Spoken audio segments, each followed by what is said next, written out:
So this is what we call the NC140 Cherry Training Systems Research Trial.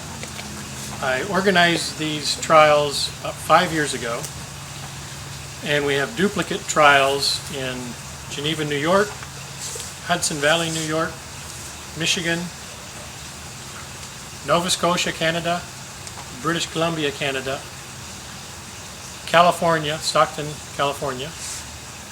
And originally we also had trials, one in Mexico, in Chihuahua, one in Colorado, one in Oregon, Washington, and some other states. But those other trials all had problems. So we're down to about 5 trials. So this is the organized in 2009, planted in 2010. So this is now the 5th year in this trial. NC140 stands for North Central Region Project Number 140. So it's a federal organization of scientists. That's the name of the project, okay. Right. So there are, like at Cornell, we have a cooperator, Terrence Robinson. Okay. Here, Gregory Lang. Washington State, Matthew Whiting. Summerland, Canada, Denise Nielsen. Okay. So NC140 is just an umbrella. Just an umbrella for tree fruit research. Okay then. Okay, I understand. Thanks. Sure.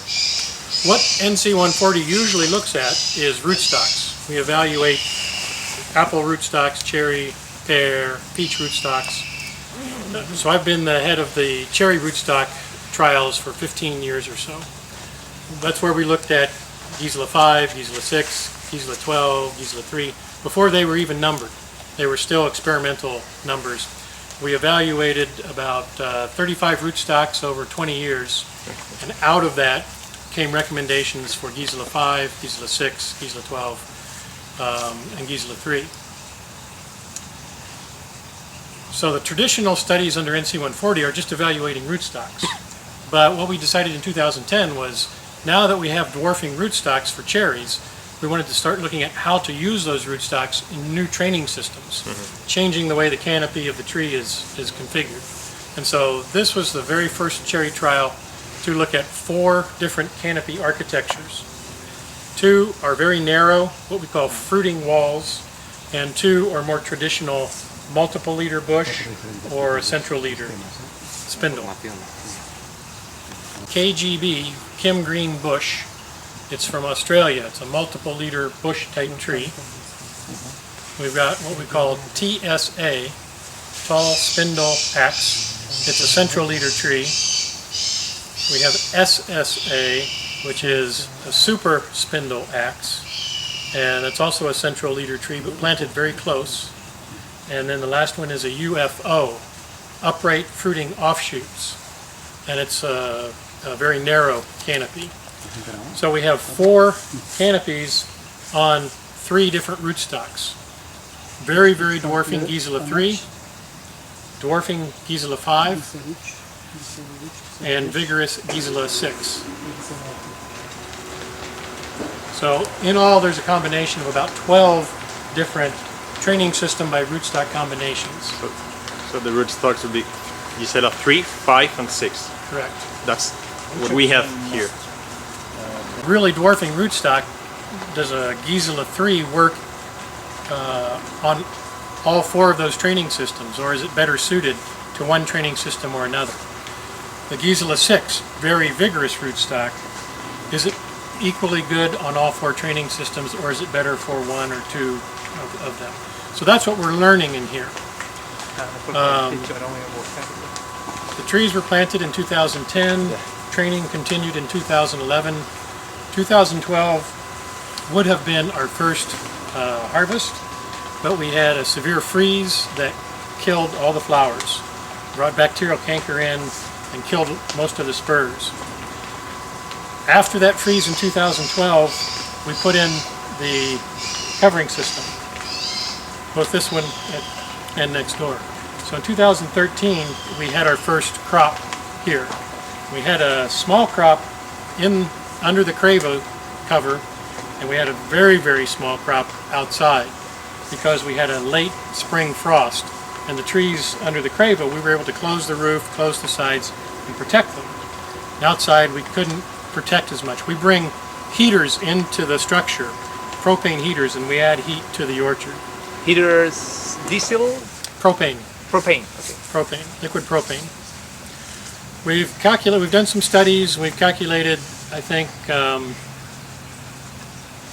raise the temperature 1 degree Celsius, we need, I believe, and we'll have to double check these numbers because they're coming from my mind, but I believe we need 3 heaters to raise the temperature 1 degree Celsius per hectare. 3 heaters per hectare. 3 heaters per hectare to raise the temperature 1 degree. So in this small enclosure, we'll put in something like 10 or 15 heaters, and we can raise the temperature 5 or 10 degrees. What was the temperature outside minimum? Which you protected? We've protected it down to minus 15 Celsius It was in February? in March. We had a really, really cold winter this year. Yes. In March, it's the beginning of March, you had minus 15 degrees. This is very cold area. Yeah, well, it was unusual too. We hadn't had that kind of cold for 50 years. This was the first time in 50 years. And outside it was minus 15 degrees, and you put inside some heaters to protect the temperature. Right. So in March, I didn't need to get the temperature above freezing. I just needed to bring it up to about minus 5 or so, where I knew that I'd be safe. So we went from minus 15 to minus 5 by lighting the heaters. So this year we have a pretty good crop in here. We're still low in our total crop potential because of all the spurs that were killed in 2012. It will take at least 2 years to replace those fruiting spurs. So while we are happy with the crop we have, we know our potential crop will continue to increase in the next couple of years as we've replaced those dead spurs. 1.5. 1.5 by 3.5. 1,5.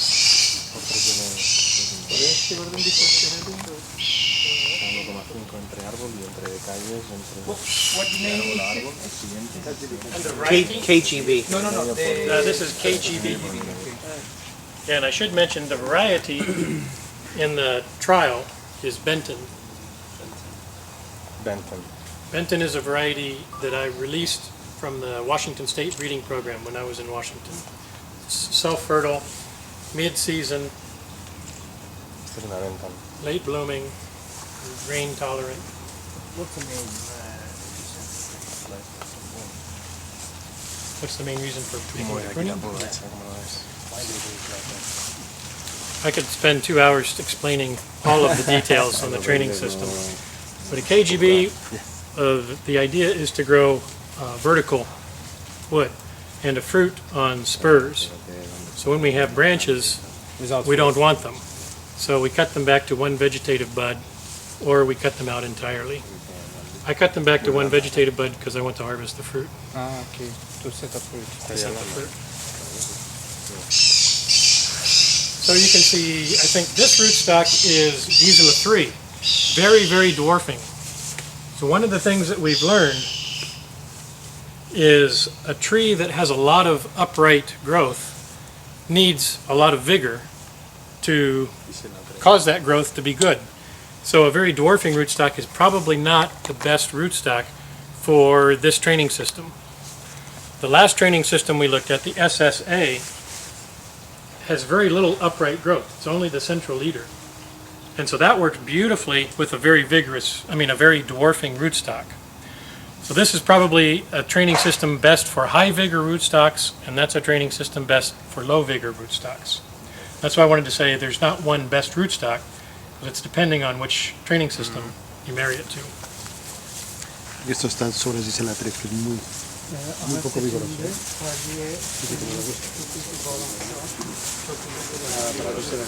¿Qué?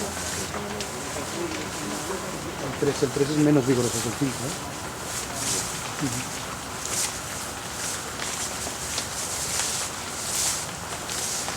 So this is the SSA also, like the very first one we saw, but this is with Gisela 6, a very vigorous rootstock. You can see there's a lot more growth on this compared to that Gisela 3, twice as much growth and not nearly as much fruit. So the rootstock is putting more energy into growing leaves than it is into growing fruit. The dwarfing rootstock put more energy into growing fruit and less into growing leaves. Can you change that? Can you modify that by pruning? Sürgünler uzamış, meyveye enerji. So far we haven't been able to. The inherent vigor of the rootstock seems to just push out lots of vigor. And vigor and the formation of flower buds usually contradict each other. So when you're putting a lot of growth in, it's setting few flower buds. If this growth stopped, we could use a growth regulator, a hormone, to stop it. Then we'd probably have the right balance of leaf to fruit ratio. But it's better to try to start with the right rootstock at the very beginning if you know what your training system is. There are ways you can try to live with it if you make that planting mistake, but the best is to not make the mistake of planting. And that's what our trial has first brought out. We didn't realize this because no one had ever put together this series of vigor controlling rootstocks and this series of canopy architectures before. Information to get after.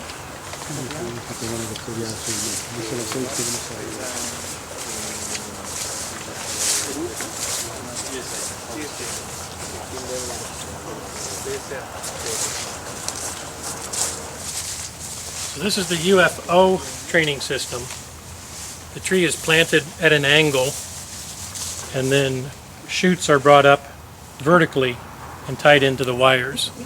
And really the reason we've got wires in this whole plot is mainly because of this system here. Some of the other systems don't necessarily require trellis wires.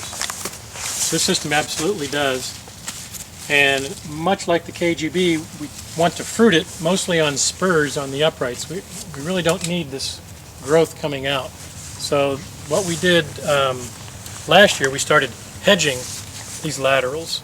And that's the one thing that I want to try with this Gisela 6 SSA.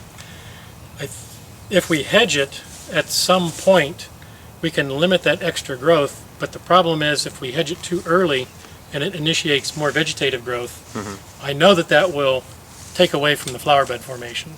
So we have to find that right timing where we can hedge it and not influence the flower buds. I'm not sure if that's possible. Last year I hedged in the beginning of August, and I know that's after the flower buds have formed, but by that time we already had a meter of growth. We really need to stop it when it's only got about a half a meter at the most. This is the tall spindle X, TSA. This is on Gisela 3, the very dwarfing rootstock. You can see now after 5 years, there's an awful lot of space still in here that hasn't been filled with fruiting area. So Gisela 3 is probably too dwarfing for this training system, or at least this training system at this spacing. If we want to really fill the space, we probably would plant these closer together, maybe 1.2 meters instead of 1.5 meters. Pollination weather. I didn't want it to get too hot because we know the flowers suffer if it's too hot. Which was the temperature during blooming time here? It was cool. Generally it was cool and rainy. That's the point I'm making. Inside I'm saying, well, inside the greenhouse it was between 17 and 25 because Celsius. over 25 it's very bad for cherry pollination. Right, so we had set the program to open when it was, any temperature was going to get too high. But if it was cool, we wanted it to close so the bees would fly. And if it was raining, we had it closed so the bees would fly. So we had good pollination in here and pretty uniform ripening. Outside, it was 2 weeks later that we bloomed, but it was also cool and raining during bloom, and so the pollination outside was less uniform than inside. And I think what we see outside is not so uniform ripening. Navigation. And so our yields usually are not so strong if we just use honeybees in a tunnel. Bumblebees, we've got beautiful yields. But in here, this year we just used honeybees because they're cheaper, we can have a lot more of them flying. And the only reason I did it was because we know we can open the roof so they can get the light to navigate. We still lost some honeybees. It's not perfect, but the beekeeper was not upset, so that was the important thing. Hay que poner que he puesto abejos normales en vez de... We've got 2 rows outside.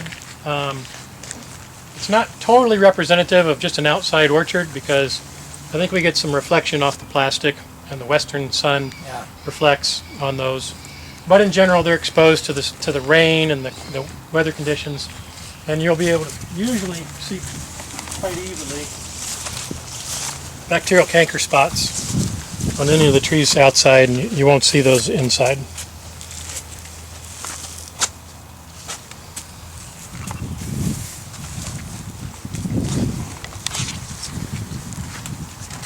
What's the main cause of the bacterial canker? It's a Pseudomonas syringae bacteria. It's pretty ubiquitous bacteria. Pseudomonas syringae. So this causes the leaf spot, but it also causes cankers, blossom blight. It'll kill a tree, and you'll see some dead trees out here. But is it transmitted in the air, by the water, by the... It blows in the air, It blows in the air? but it's splashed with the rain. And I even think that Like you activated with kind of... it's activated with the rain. Exactly. Pero se varía la... So in the spring, it's a very complex bacteria. So I've got students now, I'm not even a pathologist, but I've Fíjate said aquí como next está 10 bastante years más of my work, retrasado, ¿no? No varía. this has to be a major focus because it's such a difficult issue. The bacteria go in through the scar left on the plant when the leaf falls off, and go into the plant and sit there until the spring. In the spring, it'll come out all around the buds and the flowers. And if you get a frost, and the tissue is damaged from the frost, then the bacteria start to feed on the tissues, the damaged tissues, and it'll start creating gum. It'll kill the flowers, kill the spurs, could possibly kill the branch, or even kill the whole tree. Or you can make a pruning cut, and if it rains after pruning, we prune when we see 3 days of no rain. Because if you get rain after you've made that pruning cut and the bacteria gets splashed onto the pruning cut, then it'll start right down that stem and possibly. After the pruning, do you use some chemical? Kanserinin bulaşması burada yüksek. If it feels raining. We used to use copper, but the bacteria has now evolved resistance to copper. We have no antibiotics that we can use in the U.S. Apple growers can use streptomycin, we can't use it in cherry. So the only antibiotic we had is copper, and the bacteria are resistant to copper in many locations. We're studying other bacteria, competitive bacteria, that would compete with the Pseudomonas syringae in the plant to try to keep the populations low. And then we try to prevent frost damage and that sort of thing. And we prevent pruning in the rain or within 3 days of rain. Like trichoderma or... Trichoderma is one. Yeni bakteri çeşidi geliştirmeye çalışıyorlarmış. Bu şöyle And there's Bacillus, rekabete girip Bacillus. exactly Bacillus subtilis and Bacillus brevibacillus.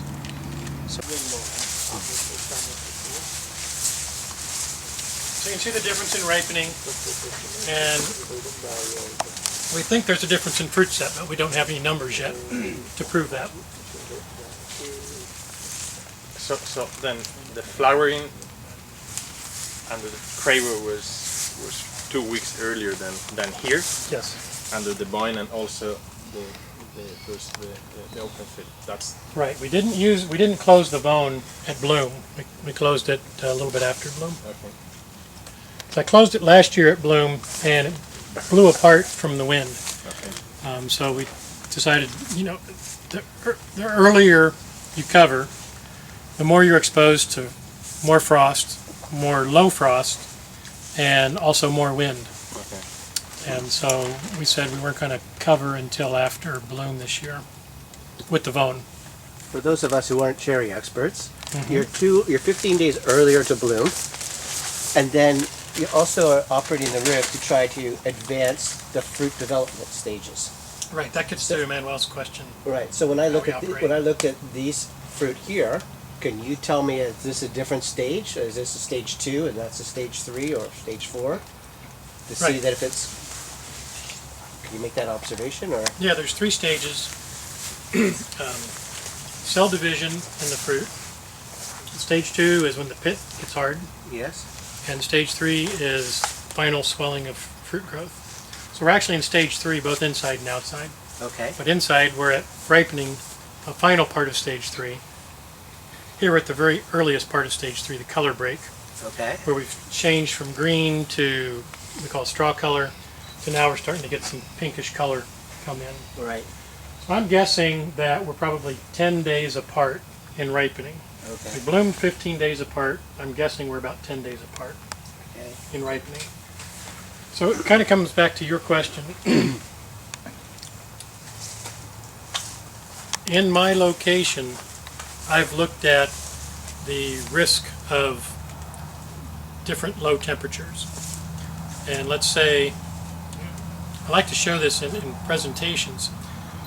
We have 8 stages of bloom, of bud development. You start with a tight bud when it's dormant, and it starts to swell, and you see a little bit of green. It starts to open, and you see a little bit of individual flowers. Then eventually, with each of those flowers, you'll start to see some white, and then that turns into what we call popcorn, where you see a lot of white, but it hadn't fully opened, and then it opens. The last 3 stages of flowering, pretty much when you see any white tissue in an opening flower, the difference between the difference in sensitivity to low temperature is less than 2 degrees Celsius from what temperature would give you only 10% damage of the flowers and what temperature would give you 90% damage of the flowers. 10% damage you don't even recognize at harvest because you don't set 100% of your flowers. 90% you recognize. It means you don't have a crop to pick. So that difference in temperature between a full crop and no crop is less than 2 degrees Celsius. And that's over the last 3 stages of flower bud development. So I've looked at the classic temperatures for this location, and I know that when we typically bloom outside, April 23, we've got about a 10% chance of slight damage. Frost would happen 1 out of 10 years. That would give us slight damage. 25% chance, something like that, 25% chance that we'd get significant damage. So what I tell growers is in Michigan, you always accept a 10% risk of damage in your crop outside. So if you're thinking now of blooming earlier, you have to realize that you're going to increase the earlier you go. If we typically bloom April 23, and now we say we want to bloom April 2nd, 21 days earlier, 3 weeks earlier, we start to look at the increasing risk of damage. You would go from 10% on April 23 to perhaps 60% chance of damage on April 2nd. So I always leave it to the grower. What level of risk are you willing to accept for the chance that you're going to be ripening earlier? So Manuel, for my research trials, I've decided that March 15 is the earliest that I want to start to try to push the trees into bloom. Not that they're going to bloom on March 15, but I think I can make them bloom within about 2 weeks if I really start accumulating heat. Even regardless of what the temperature is outside, the sun gives me all the heat that I need on a sunny day, and I can accumulate those temperatures very quickly. The reason that I say March 15 is earlier than that, and I just have a very high risk of really low temperatures. But in our climate, I also have the problem of snow. We can still get snow into April, and I don't want to close the Cravo and get snow on it to where I can't open it back up again. In a high tunnel, I don't want to put the plastic on the tunnel and have it snow so heavily that the tunnel collapses. So there are certain structural issues that I have with snow. You probably don't have snow to worry about. California doesn't have snow to worry about. So growers always ask me, how early could I cover to start early bloom? And I say, well, for us, it's March 15. I can bloom at the end of March. But in California, I could close it as soon as chilling has been satisfied. So if you get full chilling by January 15, you could close on January 15. You could be in bloom by first week of February in California. I can't say that I've got data for that, but it just makes logical sense. So But you can gain chilling with the system? no. You cannot gain chilling. No. Just close. When it's very cold, you cannot. Right, so we have it open all winter long. We get natural winter, natural chilling. Okay. If I was in California, I'd leave it open the whole time Mhm. for natural chilling. Yes. There is the possibility of closing it to get some shade from direct sun, but we're actually studying a better way to do that now, and that's using these sprinklers. Okay. So we've done this 2 years now. On a sunny day, sprinklers come on for 15 seconds. Yes. They make the buds wet.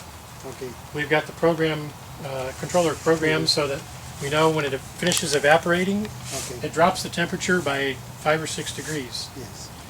the bud temperature. So maybe 20 minutes later, the water is evaporated, comes back on for 15 seconds. Okay. And we've delayed bloom, or we've delayed bloom after chilling has been satisfied, or we believe that we can make bloom, we can make bloom more uniform in a low chill area like Spain or California Yes. by cooling during the endodormancy period. Okay. There's one grower in Southern California that did that this past year. So to me, that's the way to satisfy chilling. Then you close and start to gather your heat and bloom. Yeah, so in terms of managing with a retractable roof, we were just talking about white versus clear. And the reason you'd want white is for any type of shade benefit.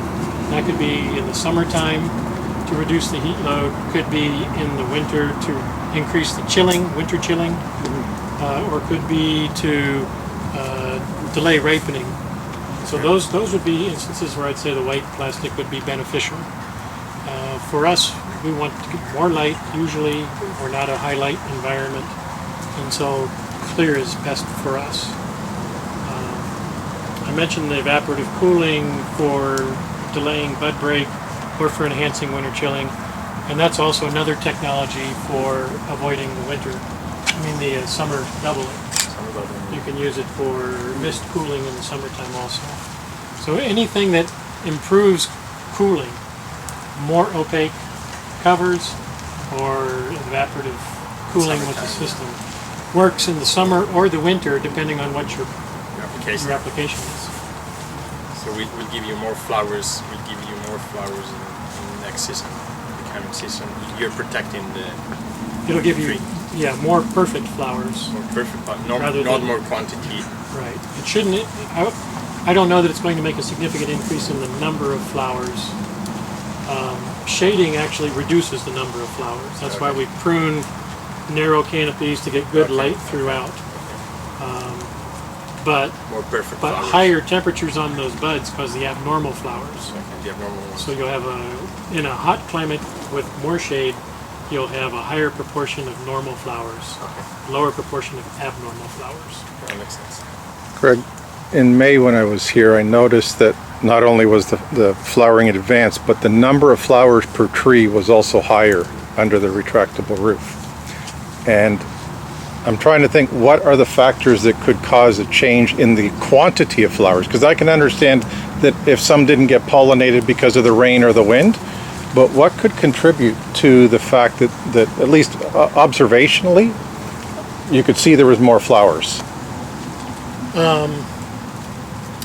Yeah, I don't have any data for that, so I don't know that it's a fact or not. Usually, with more light, you can get more flowers. So one of the things we've done in the past is put reflective material on the ground to bounce light up into the tree, and there we've seen more flowers. Cravo, inside the Cravo versus outside the Cravo, I can't think of why we would have a difference in flower bud number at this point.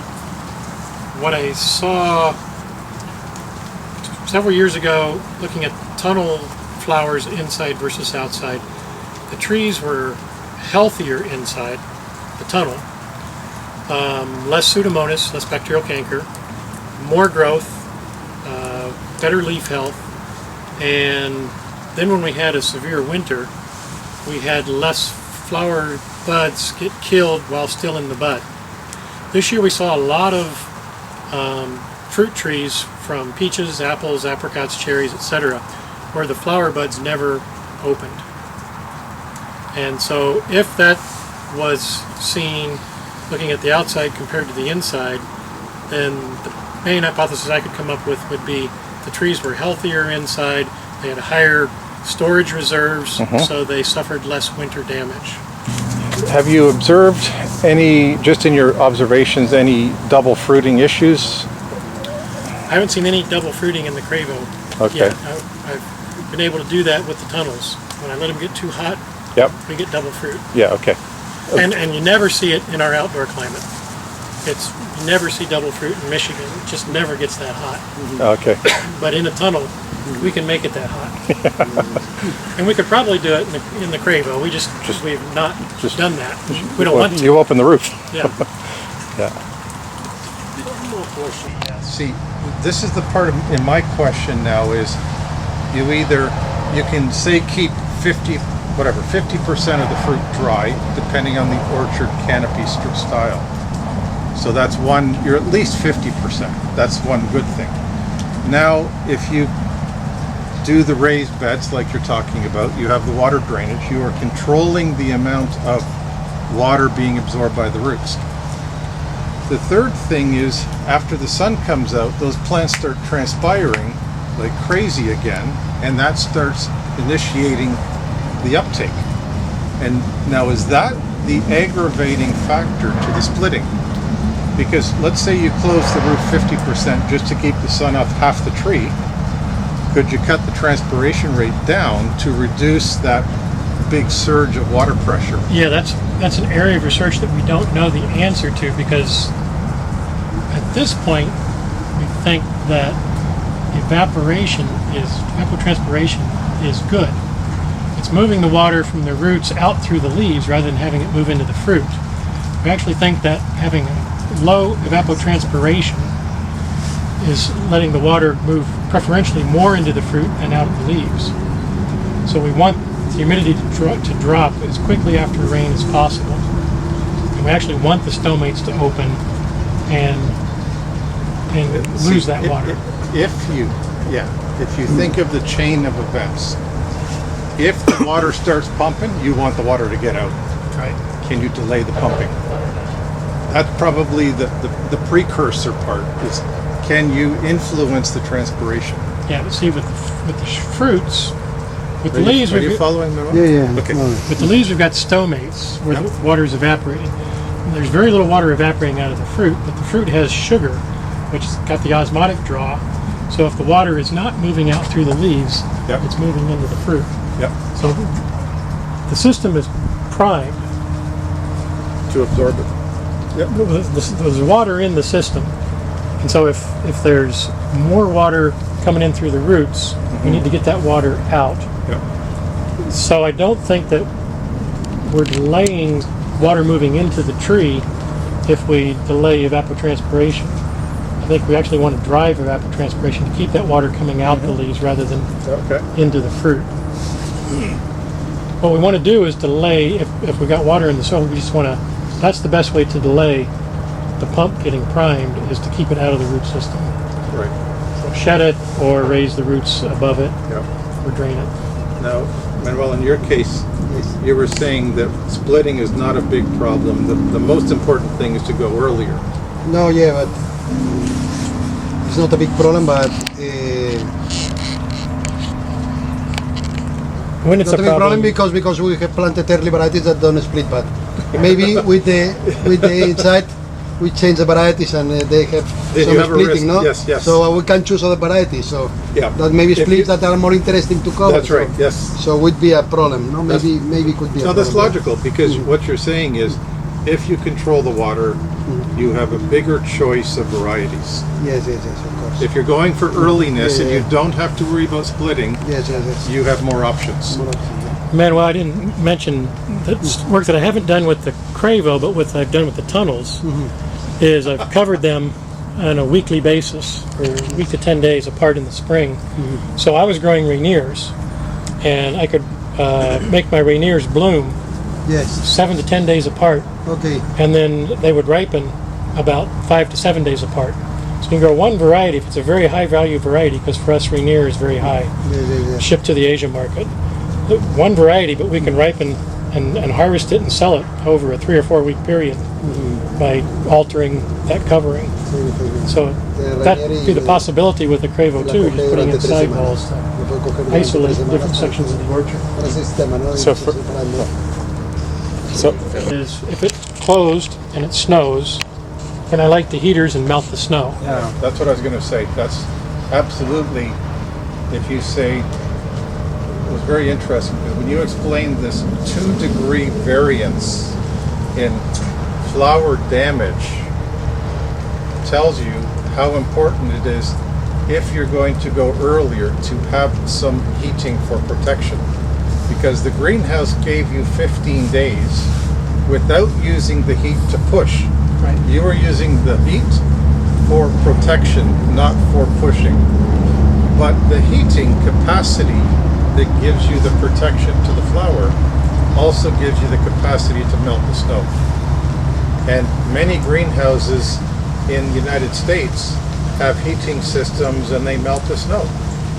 So the problem is when you have snow, is it 5 centimeters or 10 centimeters or 20? But also it could snow today and then tomorrow and then the next day. But if you have some heating where you keep the temperature at 10, It will you're melt. going to melt the snow. So automatically you protect the flowers and you protect the structure. And this, for example, in our I mean, in a way, we need to put in our some case. heating. in our case that we have frost after the windy day. We have very windy day that maybe it's 5-7 degrees with plenty of sun because it's windy, and when the wind stops we get the frost. Maybe at 6 or 7 degrees below zero. That will protect the system. That we under the covers will have frost or not. Yes. Will have frost. Yeah, so you have to add heat. What? So you'll have to add heat. But if you have a very windy day, maybe we can get the temperature at 25 degrees inside of the winter. Yes, you can. And during the night, we'll get frost. Well, here's the problem. You see, when you talk about 25 degrees, you're talking about the air temperature. Yeah. And it's very easy for greenhouses to lose the air. Yes. Air temperature goes away fast. You open a window, like in your glass greenhouse, you open the window this much in the winter, Yes. all your heat goes away. But if in the 3 days where it was windy, you could get the soil temperature to 20, the soil temperature is like a heat sink. Because if you opened the window for 10 minutes, the air went down immediately, but the soil did not. So the important thing is when you are trying to protect in the winter, you don't want hot air. You want hot soil. Yes. Okay. So that is why when we were talking about infrared radiation and soil temperatures, if the soil temperature is 5, or is the soil temperature 20? Because if you have this as 20 and you have 0 in the air, the soil's losing heat and is keeping the air warm. But if the soil's 5 and the air is 0, you're going to be below 0 inside eventually. Open field, for example. So my plan at this point is to continue to manage solely to keep the rain off the trees, even though the fruit is off. Keep the rain off the trees because it keeps foliar diseases down. You ask about other diseases. I forgot to mention we have cherry leaf spot. It's a fungus, Lumarella, Bulmera da And varmış fungal It hastalık. requires hastalık spraying var. from bloom until the end of summer. But by keeping the rain off the tree, we eliminate cherry leaf spot. Bu yağmurlu So kesme that's the sayesinde other bunun major oluşmasını disease da that I know is önlüyoruz. eliminated with this. So I'll continue to keep the rain off the trees. Otherwise, I'll keep the roof fully open because I want as much sun as I can get. And I'll give the tree as much water as it needs.